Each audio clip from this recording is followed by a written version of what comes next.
Today, Iran warns arrogant Israel would be eliminated in World War III as region tensions soar.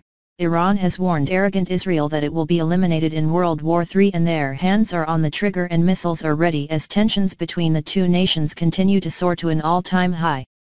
General Hossein Salami, Iran's Islamic Revolutionary Guards Corps, IRGC, Deputy Commander Brigadier said, "Don't trust your air bases. They're within reach." As part of the shocking warning given in Tehran, he added, "Wherever you are in the occupied land, you'll be under fire from us, from east and west. You became arrogant. If there's a war, the result will be your complete elimination."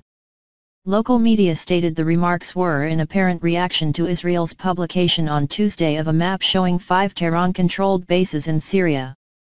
Hossein Dalirayan, a reporter at Iran's Tasnim news agency, tweeted that Vice Commander Mr. Salami had said Iran's hands are on the trigger and missiles are ready and will be launched at any moment that enemy has a sinister plot.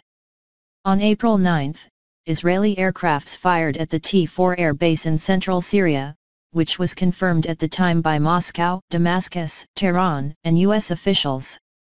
On Wednesday, it was reported that the strike was discussed by Prime Minister Benjamin Netanyahu and Donald Trump before the strikes were ordered. The strike allegedly targeted Iranian air defense equipment and parts of Tehran's drone program.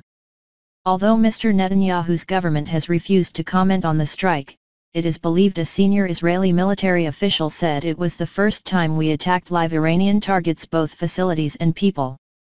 This follows on from Iran's warning to the U.S. that there would be unpleasant consequences if Donald Trump pulls out of the multilateral nuclear deal that was agreed in 2015.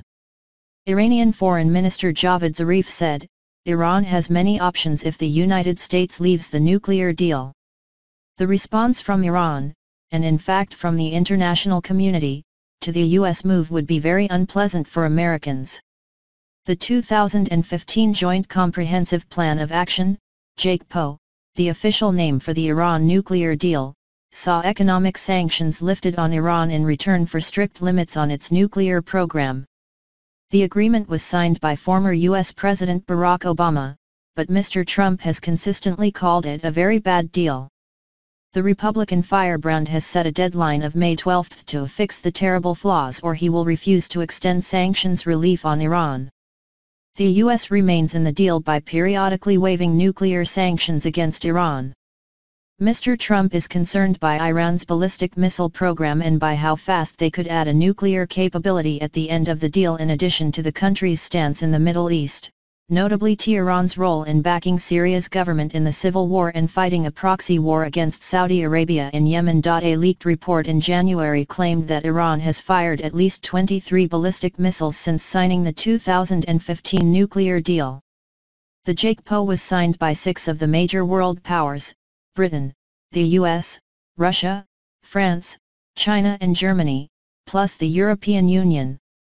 When Mr. Trump waived sanctions against Iran in January, he warned European allies that it will be the last time unless they agree to make radical changes.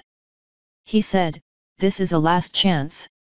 I hereby call on key European countries to join with the United States in fixing significant flaws in the deal, countering Iranian aggression, and supporting the Iranian people. If other nations fail to act during this time, I will terminate our deal with Iran."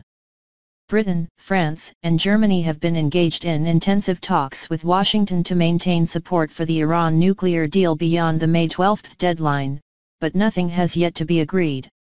U.S. Senator Bob Corker, chairman of the Senate Foreign Relations Committee, said last month that he believes Mr. Trump will pull out of the Iran nuclear deal. He said, "Right now it doesn't feel like it's going to be extended. I think the president likely will move away from it, unless our European counterparts really come together on a framework." Thanks for watch. Please share, like, comment this video and subscribe channel for latest news.